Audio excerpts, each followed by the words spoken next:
من الشیطان الرجیم بسم اللہ الرحمن الرحیم ولا ان اولیاء اللہ لا خوف علیہم ولا هم یحزنون۔ حضرات گرامی، چونکہ ہمارا چینل جو ہے وہ صوفی سفر ہے، اور صوفی سفر جو ہے یہ ٹوٹلی اولیاء کرام، پیغمبران اسلام اور جتنے بھی صوفیاء کرام ہیں سب پہ ڈیپینڈ کر رہا ہے، تو ہم سب کو تھوڑا تھوڑا ٹچ کرتے جائیں گے۔ تو آج میاں شیر محمد رحمۃ اللہ علیہ جو شرک پور شریف میں نقش بندی مجددی سلسلے کے بہت بڑے ایک ولی اللہ ہوئے ہیں، تو یہ حضرت ڈاکٹر علامہ اقبال صاحب کے دور میں یہ ہوئے ہیں۔ آپ اندازہ لگا لیں کہ آپ علامہ صاحب کے ہم عصر بھی ہیں اور اس دور کے بزرگ بھی ہیں۔ علامہ صاحب لاہور میں رہتے تھے، یہ شرک پور شریف لاہور سے تھوڑی سی دور ہے۔ تو ہوا اس طرح کہ علامہ صاحب جب ان کو ملنے کے لیے آئے ہیں تو ان کے پاس ایک مسئلہ ہوتا تھا کہ یہ شریعت کے بڑے پابند تھے، شیر شریعت بھی ان کو کہتے تھے، شیر محمد نام تھا، تو ان کو شیر شریعت کا خطاب بھی دیا گیا کیونکہ یہ شریعت سے ہٹ کے کوئی کام نہیں کرتے تھے۔ تو انہوں نے ایک اعلان کیا ہوا تھا کہ میرے پاس جو آئے گا نا وہ شریعت کے مطابق اس کی وضع قطع ہونی چاہیے، یعنی وضع قطع کا مطلب ہے کہ داڑھی اس نے رکھی ہوئی ہو۔ تو وہ مجھے ملنے کے لیے آئے، ورنہ وہ نہیں ملتے تھے۔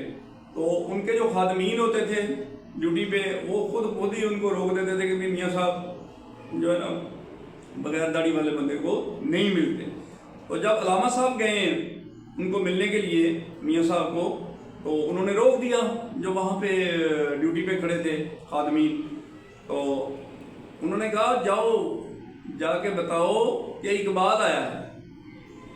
اب انہوں نے تو بتانا ہی تھا، پھر جب اس شخصیت نے کہہ دیا، اور پھر وہ تھے بھی آپ کو پتہ ہے باوقار قسم کی، چاہے نہیں بھی داڑھی رکھی ہوئی تھی تو وہ مونچھوں کے ساتھ بھی اور وہ اپنی اس حلیے کے ساتھ بھی باوقار تھے بڑے۔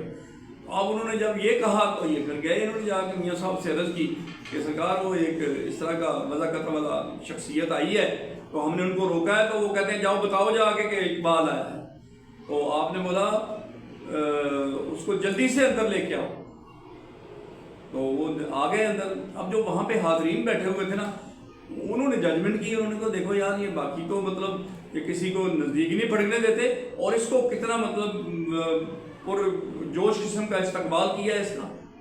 تو اب جب علامہ صاحب اپنی بات چیت کر کے جو میٹنگ کرنی تھی، جو بھی ان سے ہدایات لینی تھی، کیونکہ اس وقت پاکستان بننے کے چکر میں یہ بہت بیزی تھے، قائد اعظم بھی اور علامہ صاحب بھی، وہ ہدایات وغیرہ لے کے چلے گئے۔